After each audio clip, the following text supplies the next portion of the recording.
Your phone wakes you with a single vibration. Not a ring. A command.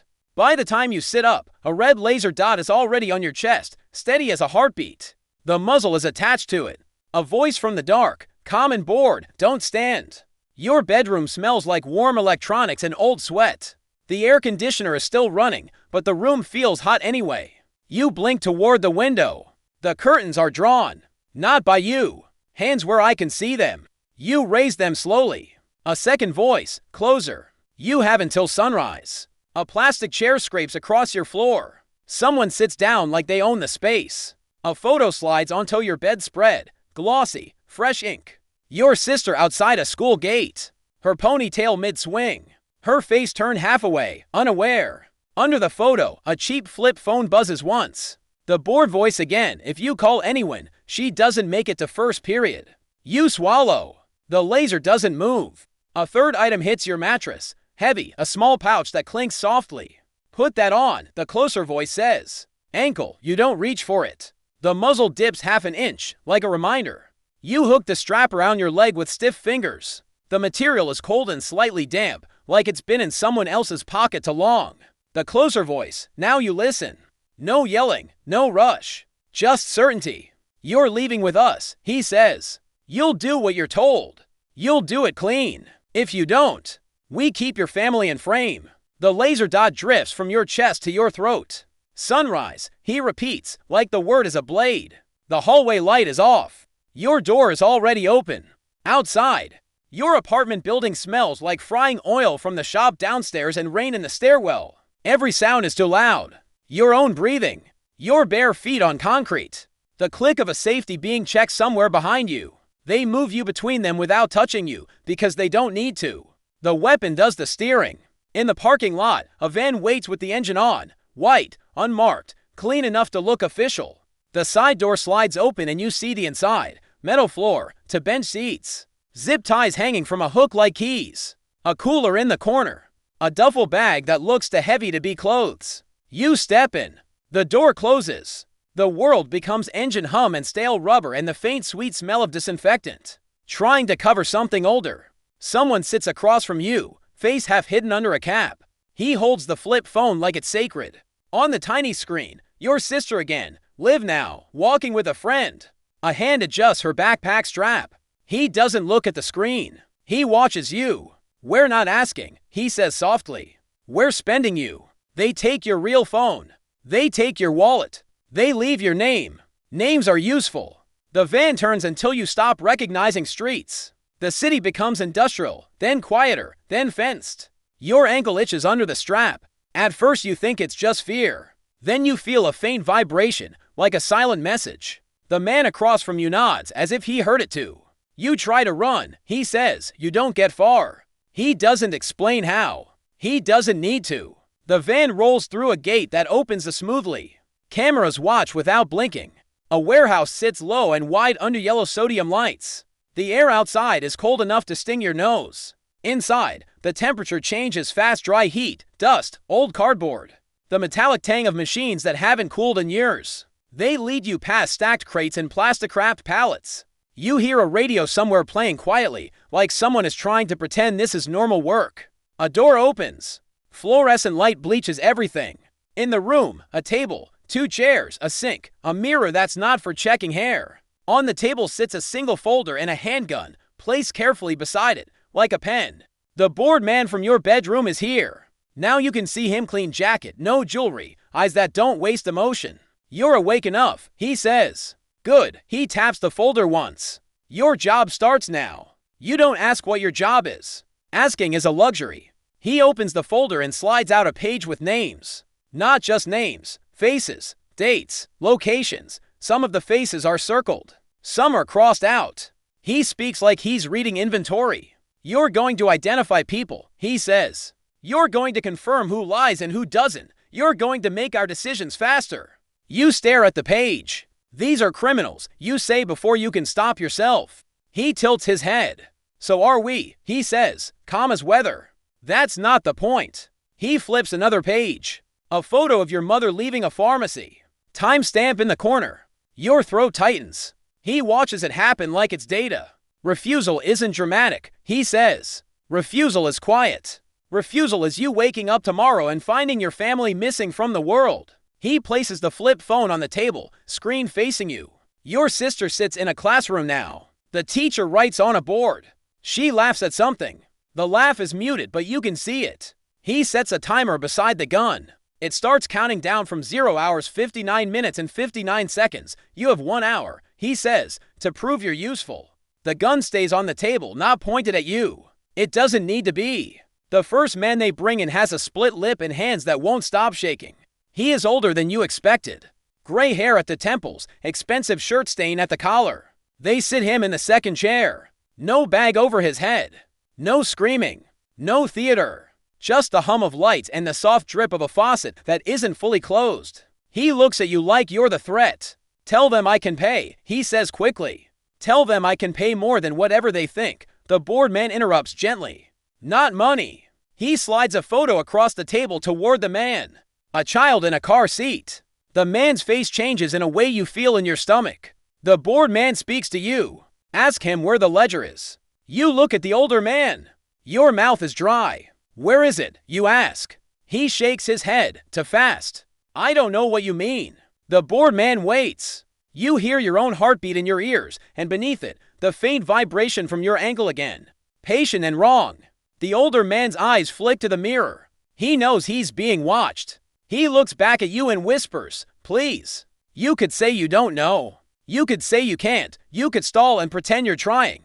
Instead, you do the thing that keeps your sister walking out of school alive. You lean forward and say, quietly, if you lie, they'll take your child first. His breathing stutters. You watch the mercy leave his face as survival moves in.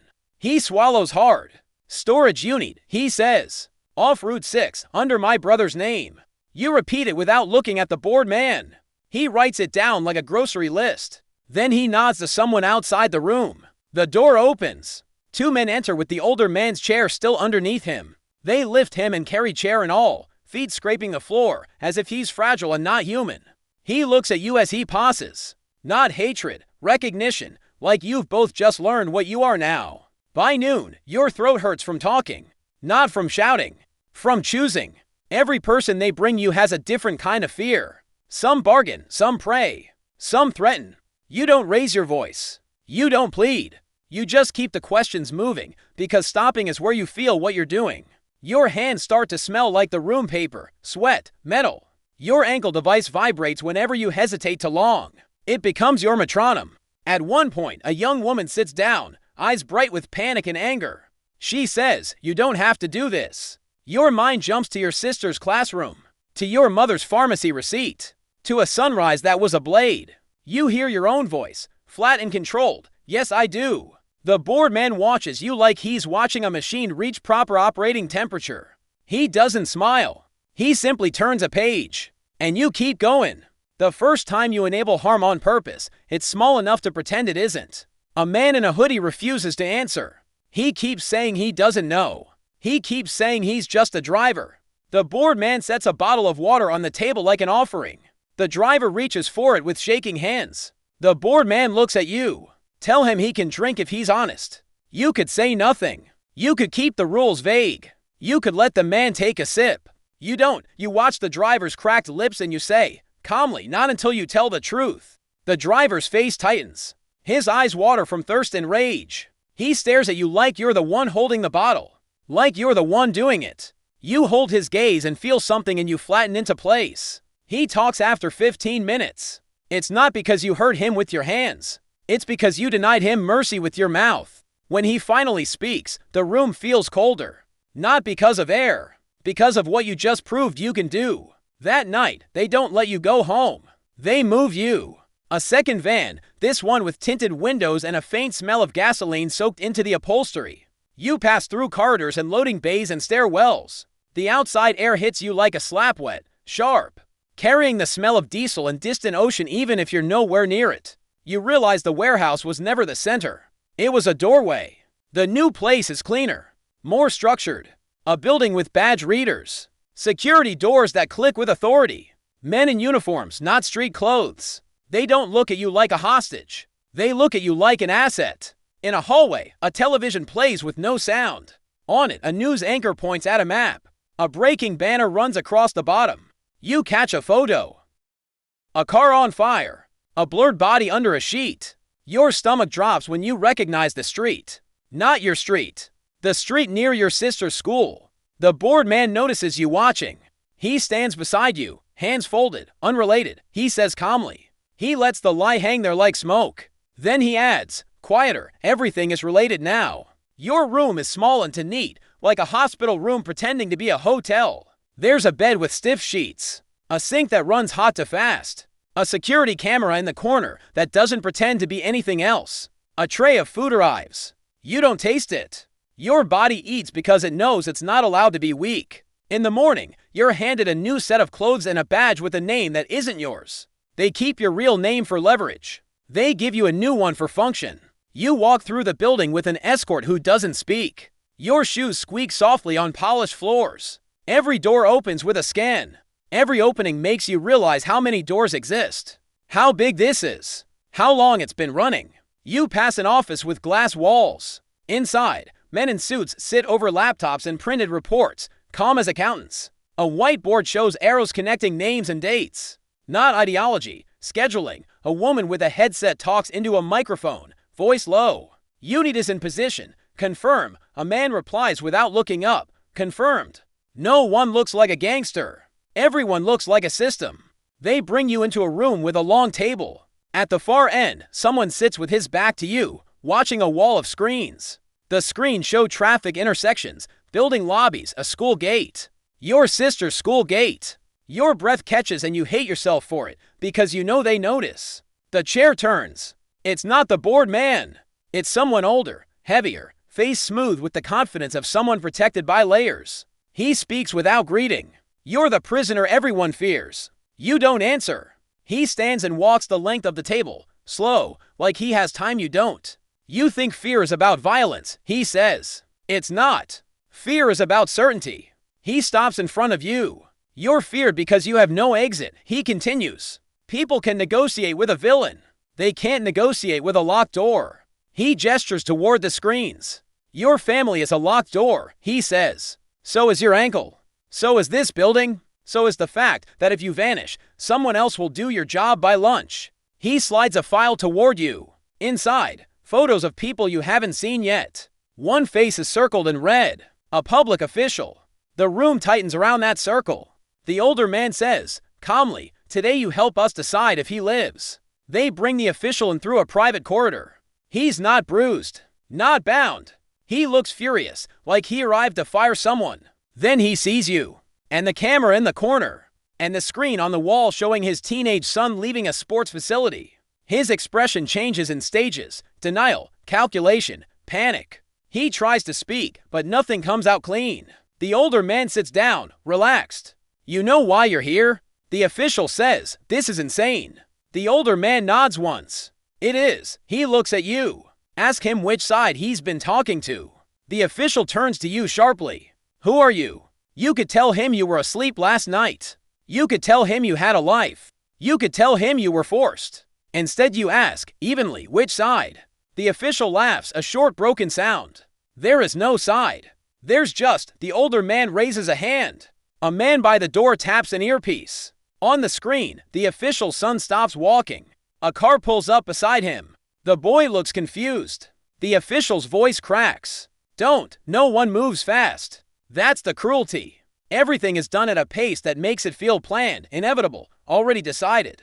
You watch the official's face collapse and you realize you're watching a mirror. You speak softly. Answer. He whispers a name, then another, then a third.